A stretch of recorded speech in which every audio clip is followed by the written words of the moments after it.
ಹಿಡಿಯೋ ತಪ್ಪು ಅಂತ ಗೊತ್ತೈತೆ. ಕಷ್ಟ ಒಂದೇ ಬರದು, ಸುಖವೂ ಬರದೆ ಇರದು. ರಾತ್ರಿ ಮುಗಿದ ಮೇಲೆ ಹಗಲು ಬಂದೇ ಬತ್ತೈತೆ. ತುತ್ತು ಅನ್ನ ತಿನ್ನೋಕೆ, ಬೊಗದೆ ನೀರು ಕುಡಿಯೋಕೆ.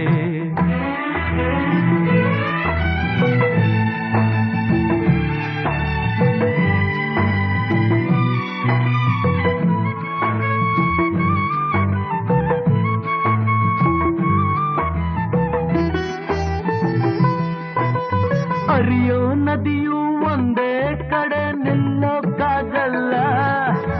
ಹುಟ್ಟಿದ ಮನುಷ್ಯ